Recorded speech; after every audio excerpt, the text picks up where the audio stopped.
我说话的时候没有那么多问题，但是我看汉字的时候有很大的问题。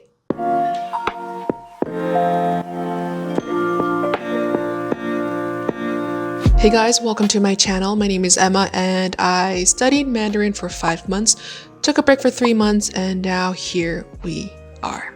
So if you're in the same boat as I am and have taken a break from Mandarin, this video is for you. But if you've just stumbled on this video and you're actually new to Mandarin, then I do have a video on all my favorite beginner resources for learning Mandarin if you're starting from scratch, right over here. In about a couple weeks, I'm going to start taking lessons with my tutor again. Here's what we're going to do to get ourselves back into the track of learning Mandarin. So here's my game plan. I would hazard a guess that the skill that I need to work the most on is probably character writing and also character recognition. I feel like that would be the first to go when you don't review Mandarin often, so we'll work on those first. After that, I want to check my listening to see if I can still understand conversations through like easy podcasts. And once I'm more familiar with the way the language sounds again, I will read aloud some stories, some graded readers, just to connect my character recognition to pronunciation pathway. As for writing, I will try to write a couple paragraphs based on some easy prompts, as well as answer some conversation questions just to oil up the gears a little bit. So when I study with my tutor again, we're not starting from scratch. So to check my character recognition, what I did was I found some flashcard decks on Quizlet that had all the words from HSK1 and HSK2, which is about 300 in total. And mind you, this is the former HSK system. 吃 出 something 车 出租车就是 taxi. Okay. Hey, black. The intention behind these exercises aren't necessarily to plop you right back down where you left off, but more so to help you jog your memory in a systematic way. You will probably find out that you retained more than you expected to, and will help you build your confidence as you return to studying Mandarin. Not bad. I will say that I did much better than I expected to. After that, I practiced my handwriting to watch a YouTube video where someone writes all the characters right in front of your eyes, so you feel like you have someone to do it with you. All you really need is a pencil and some paper. And if you don't have a notebook like this handy, I will also have some rice grid paper linked in the description box below. While I was following along with the video, I did find that there were characters that I recalled better than others. So for the ones that I found a little bit harder, I made a point to repeat them a little bit more. I was also able to catch some mistakes from different characters that I was already confident in. And also just seeing someone else demonstrate it stroke by stroke really helped me review the proportion of the characters, like how much space each component took up, which in turn will help your writing look neater and more proportional.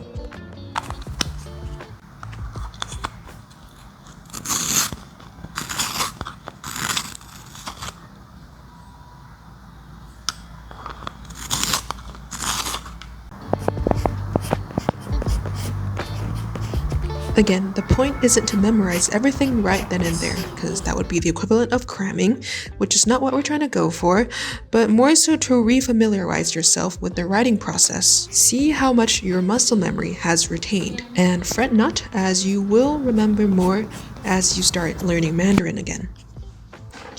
After watching the video tutorials, I did go back to my writing exercise books to review the characters that I had learned before that weren't in these videos. This was when I kind of realized that I knew much more than 300 HSK1 and 2 words. I think my knowledge is probably closer to 400, 500 characters, which meant that I learned quite a lot back then. Good job, Emma.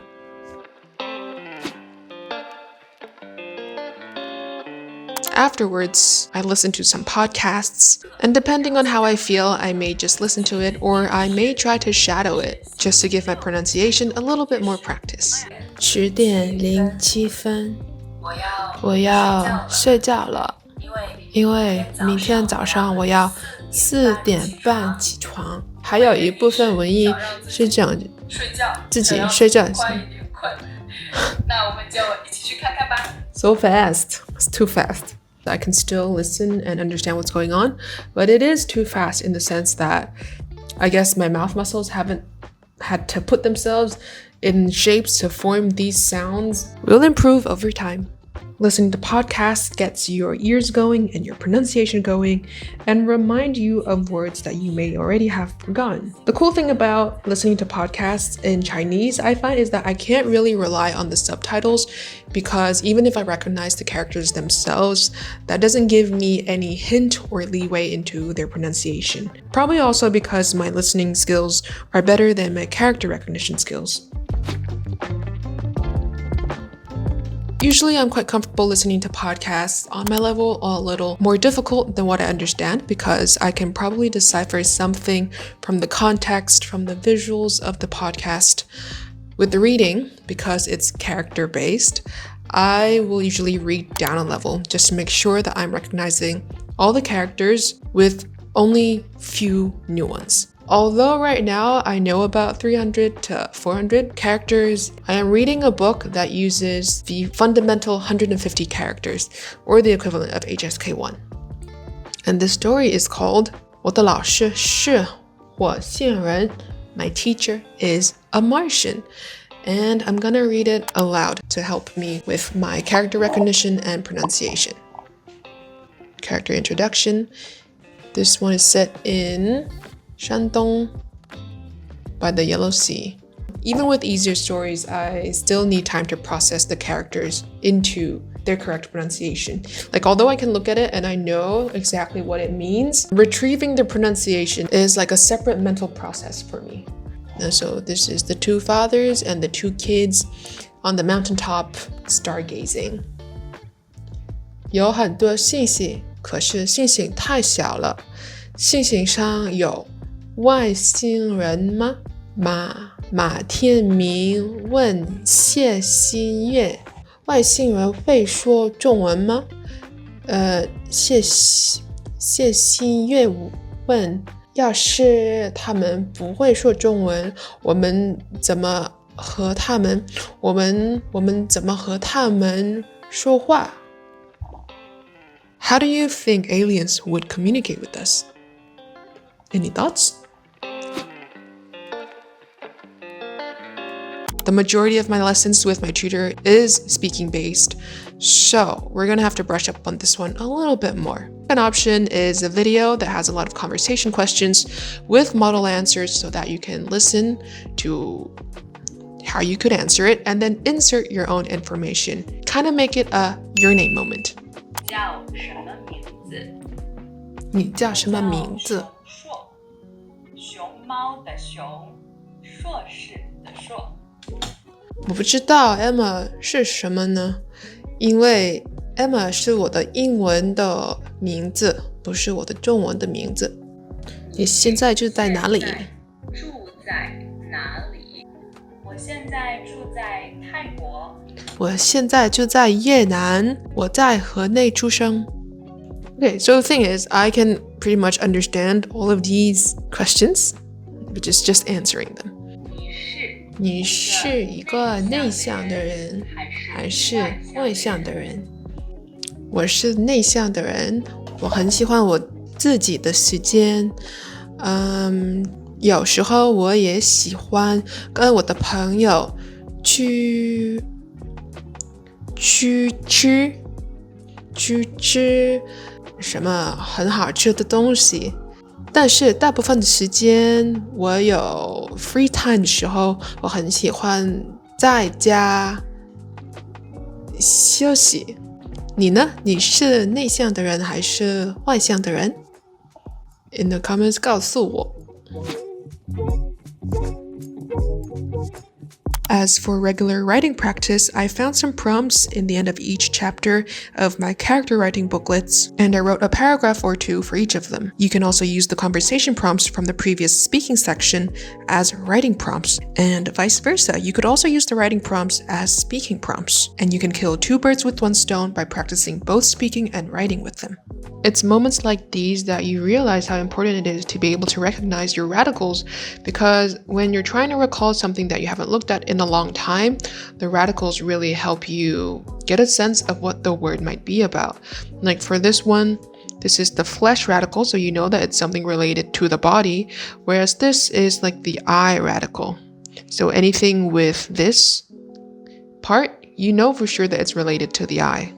Like this, you see, this is the eye. Now that I have done a little bit of review, my handwriting is not as rusty anymore, and I have a little bit more confidence in my ability to retain Mandarin. I'm pleasantly surprised at how quickly the stroke order came back in my memory, so I think a lot of it has gone into muscle memory at this point. So once I initiate the beginning of a stroke order sequence, my hand just kind of knows what it needs to do, which is convenient. My tutor now knows of my channel though, so she'll be watching, so hey ya. I look forward to our lesson soon, and I feel more prepared, and I hope I don't let you down. Oh, also before we end, I want to show you guys something.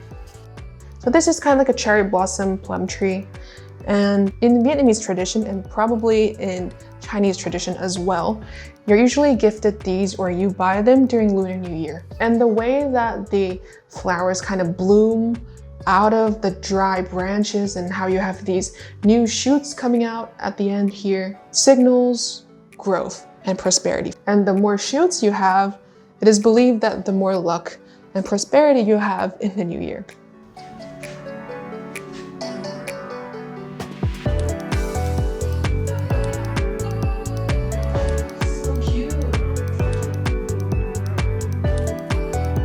But yeah, that is all for this video. I hope you guys have found something useful out of it. How do you revise for Mandarin? What's your routine? What resources do you use? Let me know in the comments down below. And other than that, I hope you guys have a wonderful week. Thank you so much for watching, and I'll see you guys in the next video. Bye!